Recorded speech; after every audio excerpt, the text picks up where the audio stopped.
الحمد لله نحمده ونستعينه ونستغفره ونعوذ بالله من شرور أنفسنا ومن سيئات أعمالنا من يهده الله فلا مضل له ومن يضلل فلا هادي له وأشهد أن لا إله إلا الله وحده لا شريك له وأشهد أن محمدًا عبده ورسوله يا أيها الذين آمنوا اتقوا الله حق تقاته ولا تموتن إلا وأنتم مسلمون يا أيها الناس اتقوا ربكم الذي خلقكم من نفس واحدة وخلق منها زوجها وبث منهما رجالا كثيرا ونساء واتقوا الله الذي تساءلون به والأرحام إن الله كان عليكم رقيبا يا أيها الذين آمنوا اتقوا الله وقولوا قولا سديدا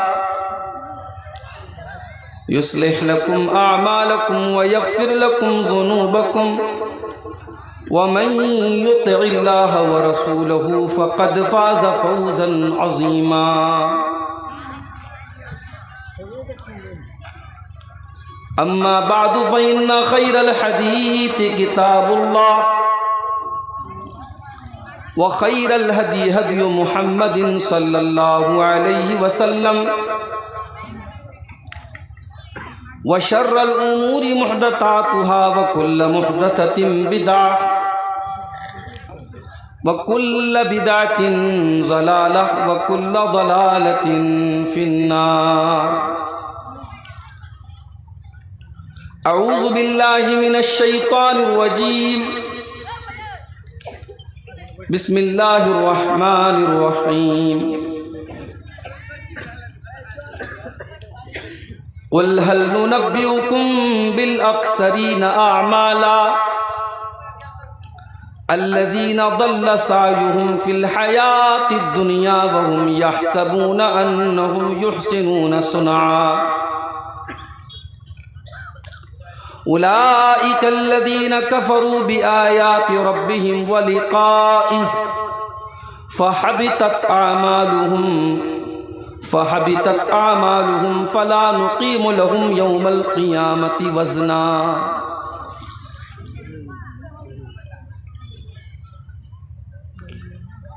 وہ شہر محبت جہاں مصطفیٰ ہیں وہیں گھر بنانے کو دل چاہتا ہے وہ شہر محبت جہاں مصطفیٰ ہیں وہیں گھر بنانے کو دل چاہتا ہے وہ سونے سے کنکر وہ چاندی سی میٹی نظر میں بسانے کو دل چاہتا ہے جو پوچھا نبی نے کہ کچھ گھر بھی چھوڑا تو صدیق اکبر کے ہونٹوں پہ آیا وہاں مال و دولت کی کیا ہے حقیقت جہاں جان لٹانے کو دل چاہتا ہے وہ شہر محبت جہاں مصطفیٰ ہیں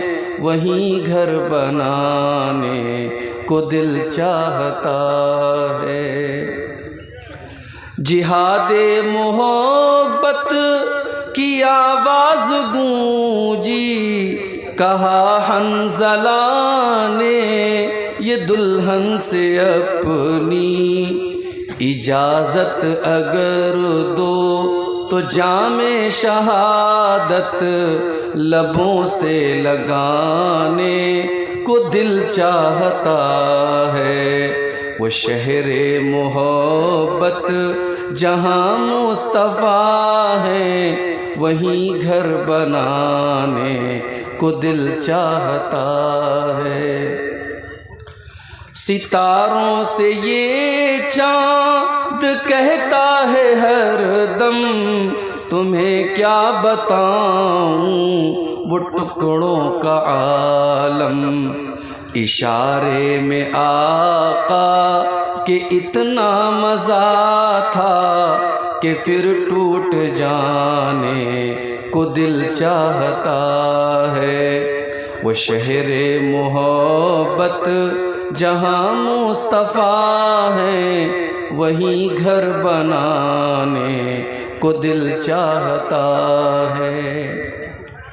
جو دیکھا ہے روئے جمال رسالت تو طاہر عمر مصطفیٰ سے یہ بولے، بڑی آپ سے دشمنی تھی مگر اب غلامی میں آنے کو دل چاہتا ہے، وہ شہر محبت جہاں مصطفیٰ ہے، وہیں گھر بنانے کو دل چاہتا ہے۔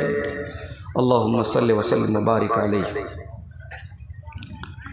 صدر محترم، علماء کرام، محترم بزرگوں، نوجوان ساتھیوں، پردہ نشین ماں اور بہنوں، پیارے بچوں، آپ کے اس گاؤں کے ایک بہت ہی معزز نوجوان شیخ شاہنواز سلفی حفظہ اللہ نے آج کے اس پروگرام کی تاریخ تقریباً 2 مہینہ پہلے مجھ سے لی تھی، اور جب میں نے پروگرام کے لیے ٹائم دیا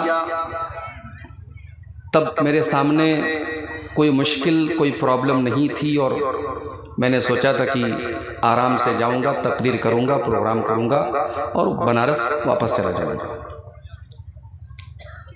لیکن آپ جانتے ہیں میں ایک مدرسے میں ٹیچر بھی ہوں،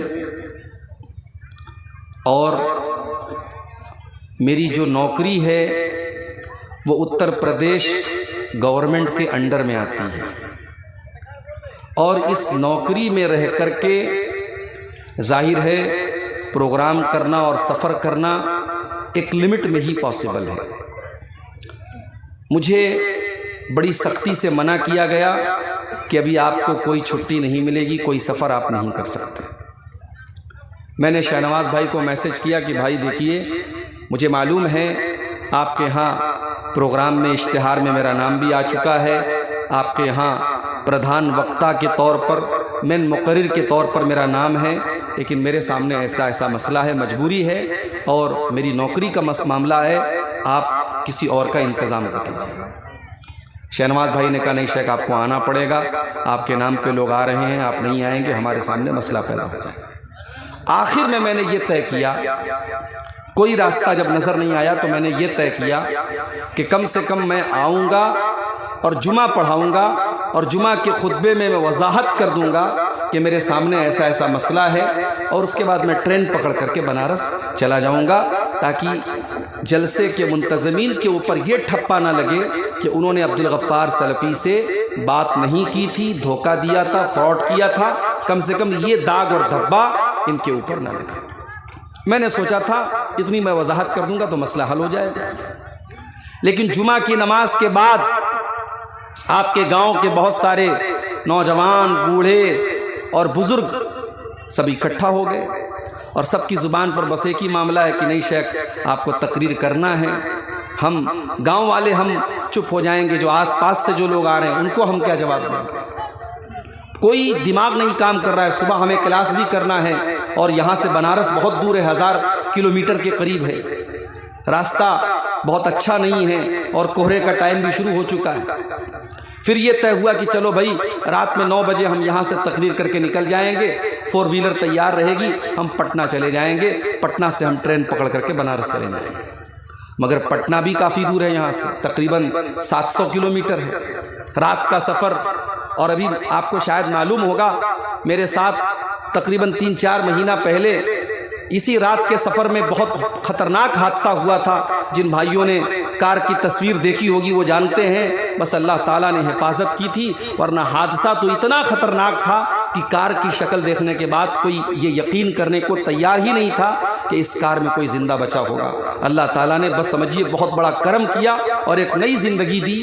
اس حادثے کے بعد میں اوائڈ کرتا ہوں اور رات کا سفر میں بہت کم کرتا ہوں بائی کار۔ میں نے جلسے والوں سے کہہ تو دیا، لیکن میں اندر ہی اندر ڈر رہا تھا رات کا سفر ہے، دقت نہ آ جائے۔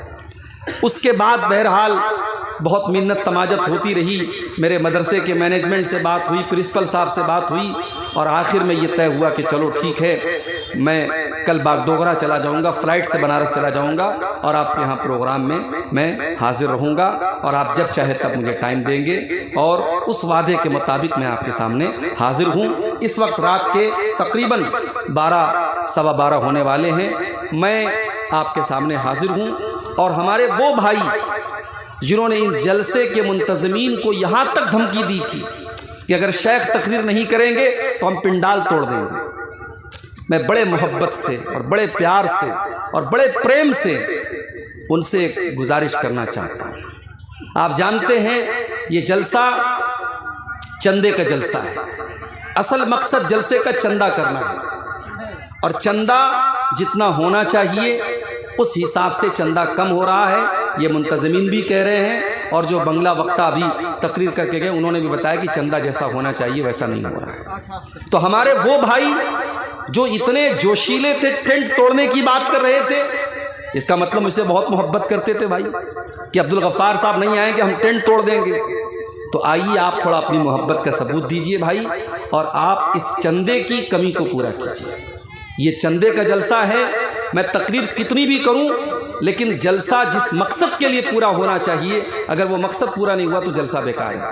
اس لیے میں آپ سب سے گزارش کرتا ہوں اور اپنی ماؤں بہنوں سے بھی گزارش کرتا ہوں کہ آپ کی طرف سے چندہ جتنا آنا چاہیے نہیں آ رہا۔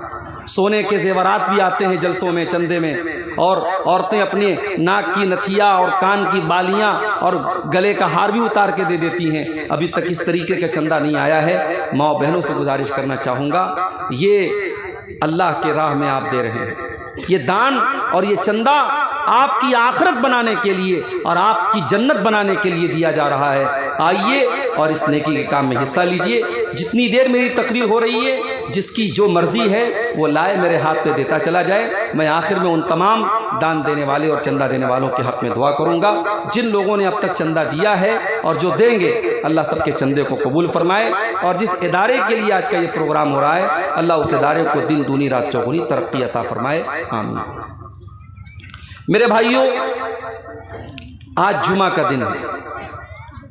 جمعہ کے دن اللہ کے رسول کی ایک سنت ہے، آپ نے فرمایا کہ جس نے جمعہ کے دن سورہ کہف پڑھی اگلے جمعہ تک اس کو اللہ تعالیٰ ایک نور اور ایک روشنی عطا کرے گا۔ سورہ کہف قرآن کریم کے 15ویں پارے میں ایک سورت ہے، اور اس کو پڑھنے میں آپ کو 20 سے 25 منٹ لگے گا۔ ذرا ہاتھ اٹھا کے بتائیے آج کس کس نے سورہ کہف پڑھی ہے، ذرا میں دیکھوں کہ آپ کے گاؤں میں سورہ کہف پڑھنے کا جذبہ کتنے لوگوں کے، ذرا ہاتھ اٹھائیے۔ اللہ اکبر، اتنا بڑا مجمع ہے، ایک بھی ہاتھ مجھے اٹھتا ہوا نظر نہیں آ رہا۔ تو کیوں جلسہ کراتے ہو بھائی، جب آپ کے اندر اتنا آسان کام اللہ کے نبی بتا رہے ہیں؟ قرآن کھولنا ہے، قرآن کا 15واں پارہ کھولنا ہے اور سورہ کہف کی تلاوت کرنی ہے۔ نارمل اسپیڈ میں آپ پڑھیں گے 20 سے 25 منٹ لگے گا۔ 20 سے 25 منٹ قرآن کی تلاوت آپ کو جمعہ کے دن کرنا ہے۔ فائدہ کیا ہوگا؟ 1 ہفتے تک اللہ تعالیٰ کی طرف سے آپ کو نور ملے گا۔ نور مطلب روشنی، لائٹ۔ اور جب اللہ تعالیٰ روشنی دے گا تو اس کا اثر آپ کی صحت پر بھی پڑے گا، اس کا اثر آپ کی روزی روٹی پر بھی پڑے گا، اس کا اثر آپ کے بچوں پر بھی پڑے گا۔ اتنی بہترین چیز اللہ کے نبی نے بتائی ہے، اور میں نہیں سمجھتا کہ آپ کو یہ چیز پتہ نہیں ہوگی۔ بہرحال آج میں نے آپ کا ہاتھ اٹھوایا ہے، میں آئندہ کبھی آپ کے گاؤں میں آؤں گا اور پھر میں اسی اسٹیج سے پوچھوں گا کہ آپ نے جمعہ کے دن سورہ کہف پڑھی ہے کہ نہیں پڑھی ہے۔ تو مجھے امید ہے کہ اگر 100 لوگ ہوں تو 100 میں کم سے کم 90 لوگوں کا ہاتھ اٹھنا چاہیے۔ میرے پیارے ساتھیوں، جمعہ کے دن سورہ کہف ضرور پڑھا کرو۔ سورہ کہف کی ایک آیت میں نے آپ کے سامنے پڑھی ہے، آئیے پہلے اس آیت کا ترجمہ ہم دیکھتے ہیں، اس کا انواد دیکھتے ہیں، اس کے بعد ہم بات کو آگے بڑھاتے ہیں۔ قرآن کا 15واں پارہ سورہ کہف کی آیت۔ اور میں یہ بھی بتا دوں، تقریر تو میں جو کروں گا، تقریر کے آخر میں 15 سے 20 منٹ کا ٹائم سوال و جواب کا بھی ہوگا۔ آپ کے پاس کوئی سوال ہو آپ لکھ کر کے پرچی پہ بھیج دیں۔ اگر آپ کو اردو لکھنا نہیں آتا ہے آپ اسٹیج پر آئیں، کسی انتظامیہ کے کان میں آپ دھیرے سے بول دیں۔ عورتوں کی طرف سے بھی کوئی سوال ہو آپ پرچی پہ لکھ کے بھیج دیں، انشاءاللہ سوال اگر مناسب ہوا اور بیان کرنے کے لائق ہوا تو اس سوال کا جواب بھی دیا جائے گا۔ یہ شمبھو جھا غیر مسلم ہے؟ اچھا، یہ کسی غیر مسلم بھائی نے، شمبھو جھا بھائی نے یہ 500 روپے کا چندہ دیا ہے۔ اللہ تعالیٰ ان کو صحت دے، تندرستی دے، ہدایت دے، اور اللہ تعالیٰ ان کے چندے کو قبول کرے۔ تو میرے بھائیوں، یہ سورہ کہف کی جو آیت میں نے پڑھی ہے، اس آیت کے اندر اللہ تعالیٰ نے ایک بڑی امپورٹنٹ بات بتائی ہے، بڑی اہم بات بتائی ہے۔